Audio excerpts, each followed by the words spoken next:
Hello, I'm Dr. Davin Spires with the Fat Doctor. People often wonder, is there a real need to take supplements?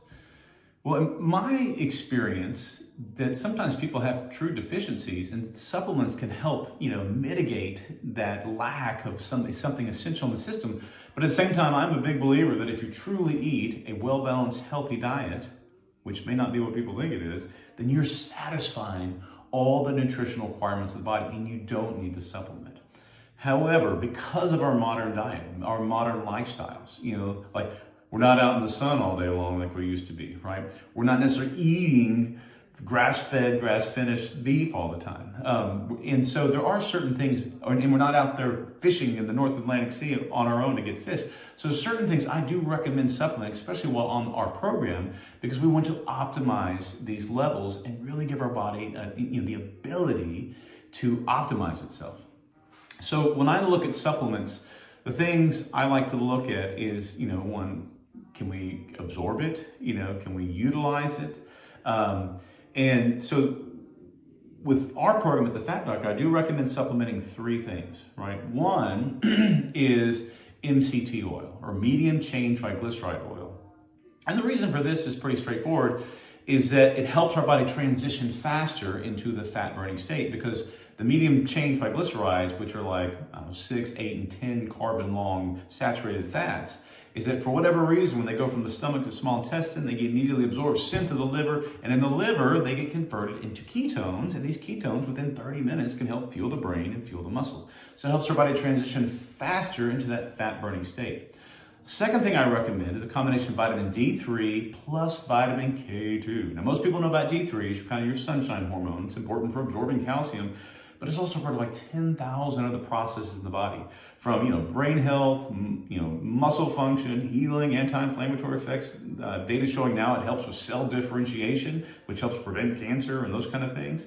And we like to optimize our vitamin D levels because most Americans are either low or deficient. We want to be optimal. Vitamin K2 is typically a vitamin that most people aren't familiar with.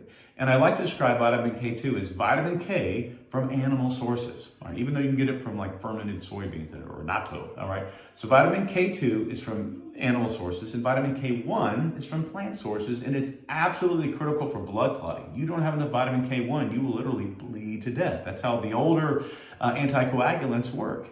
Well, vitamin K2 essentially doesn't touch the blood. Vitamin K2 is needed for optimal calcium deposition. It does three things, which I thought was pretty cool. Number one, it activates a protein called osteocalcin, which is dependent on your vitamin A and vitamin D to be formed. And osteocalcin lays the calcium into your bone matrix. So it actually increases your bone strength and theoretically helps your bones heal faster. The next thing it does, it activates another protein called matrix GLA protein that are in our vessel walls, will pull calcium from your vessels, put it into the blood, and then your osteocalcin lays it in the bones. So it reduces calcifications in your vessels, heart, brain, kidneys, arms, legs, reduces cardiovascular disease, stroke risk, kidney disease, all kinds of craziness, right? At the same time, making your bones stronger. The third thing it does, it heals cavities. So a dentist back in the 1930s had traveled the world. His name was Weston A. Price, and he looked at indigenous peoples eating their ancestral diet. When he found that they ate their ancestral diet, they essentially had perfect teeth with no cavities. They didn't floss, they didn't brush, none of that stuff, right? And if their children ate their ancestral diet, they had perfect teeth with no cavities. But the moment they transitioned to a modern Western diet, we call it like the displacing foods of modern commerce, their teeth would begin to rot away. It was horrifying because they didn't have dentists to help treat them or anything like that. And he took all these food samples back to his lab in Cleveland, Ohio, and was able to isolate out what he called Activator X. When he supplemented his patients with what he considered Activator X, not only did their cavities stop progressing, they would heal completely. This was a huge threat to the dental industry, right? I mean, if you're a dentist and 99% of what you do is tooth extractions and fillings, and you got a guy saying, "Eureka, boys, we can get rid of cavities," right? Understand this wasn't an exciting thing, but I'm glad someone did the work, all right? So we do like to supplement vitamin D3 plus vitamin K2 because they help optimize each other. The last one is fish oil. And I know this is a little controversial because people are talking about how oxidized omega-3 fatty acids can cause these cascades and the like. I look at fish oil, and hopefully you're going to get fish oil from wild-caught, natural sources, those kind of things, because we want to get the ratio of omega-6, which is the primary fat in industrial seed oils and vegetable oils, and omega-3 to get back to about 1-to-1, all right? And I think current estimates, at least to the sources I like, somewhere between it's 20 to 30 omega-6s to every 1 omega-3. So if you triple your omega-3s, you're still 10-to-1 omega-6 to omega-3. So the benefit here for a supplement in my mind with the omega-3s is it has to be done in a deficiency of omega-6 intake to get that ratio back to 1-to-1. And one of the omega-3 fatty acids that I really like to focus on is DHA, docosahexaenoic acid. DHA by itself makes up to 30% of your brain. We don't directly make it in our bodies. Now, if you eat salmon 3 times a day and you have a can of sardines in your pocket, you're probably good on the omega-3s. Now, we have to worry about the mercury and all that kind of stuff, but I do think that's a healthier diet. But I live in the South, where fish is catfish smothered in cornmeal, fried in vegetable oils. Now, catfish by itself is fine. It's just a very lean fish. And so supplementing with omega-3s, in my practice, the goal is you get that ratio of omega-6 and omega-3 back to about 1-to-1. That's what it was in the U.S. before the introduction of vegetable oils. And at that point, we had not had a single recorded heart attack.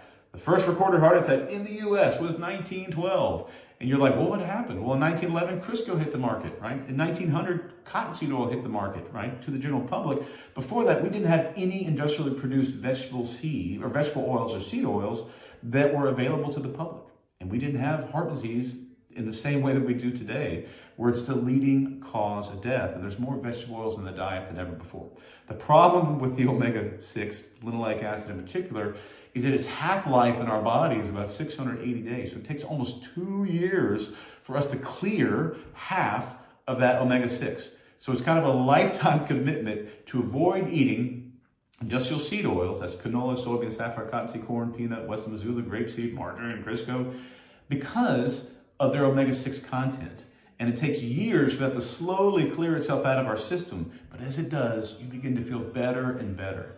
And a pretty elegant mechanism has been proposed for why these omega-6s are so disruptive, all right? We need them, right? So omega-6 fatty acids like linoleic acid become arachidonic acid, which becomes our inflammatory mediators, or prostaglandins, thromboxanes, leukotrienes. And we actually need those to be able to respond to changing environmental conditions, injury, infection, that kind of stuff. But we need just a tiny amount, maybe 2% of our fat coming from omega-6s. Right now in the US, it's like 12% of our fat comes from omega-6s, and that tends to bioaccumulate, all right? So I think I saw in one report from Chris Kenobi's Ancestral Diet Revolution was that it looks like about 21.5% of the average American's body fat who eats a standard American diet is in the form of omega-6 fatty acid, which is pretty horrifying, right? Our goal is to get that down by cutting out these foods. You got to avoid eating at restaurants that fry and produce all their food with vegetable oils. And just when you cook, and you want to cook real food, and if you're going to do a ketogenic diet or carnivore, that's very simple. And you want to use fats like butter. Just remember, butter is super healthy. It's got vitamin A, vitamin D, vitamin E, vitamin K. Grass-fed butter does have the K2 in it, and it's got that butyric acid for your colon. Super healthy. And so that's kind of my thought on supplements. There's 1,000 supplements out there. It's become a huge industry. Some people swear by whatever they take. In my mind, I'm looking at kind of filling, essential niches. Oh, so the elegant thing about the omega-6s that's been worked out is that it looks like they cause an inefficiency in the electron transport chain. All right, so they get incorporated into a protein called cardiolipin in an oxidized form, which means they're less able to hold the sharp bends of the mitochondrial folds, and so they widen a little bit. So that proton gradient that goes has to cross a greater distance, which makes it less efficient. And so when you're bringing the same amount of fuel in, so say you've been eating the same amount of food for 30 years, well, suddenly, because of these loss of efficiency of the mitochondria, you can't process the food at the same speed, but it's coming in the same amount. Then suddenly you have backup, and that stuff, fuel, sugar, all that is just as toxic inside the cell in excess as it is outside the cell. So the body's got to convert that into fat. And so even though you haven't changed anything about what you're eating, people start to gain weight. They start to become metabolically ill because of the effect these omega-6 fats have on the mitochondria in terms of its loss of its efficiency at churning through the food energy that's produced. And this can happen at every part of the body, whether it affects your brain, whether it affects your heart, whether it affects your livers, your kidneys, your muscles, all that kind of stuff. And so I think seeing that as this data begins to come out, which is not popular, I think, probably with the food industry, is we realize is that we have to take ownership to avoid eating these particular things because they essentially become metabolic poisons. And it's a slow poison, all right? But it's one where once you know, you've got to kind of take ownership to avoid those things, especially not just for us, but for our children and our grandchildren and all that kind of stuff. All right. Well, I'm Dr. Davin Spires with The Fat Doctor. Join us at The Fat Doctor if you want to learn more and let us help you with your weight loss and your health improvement journey.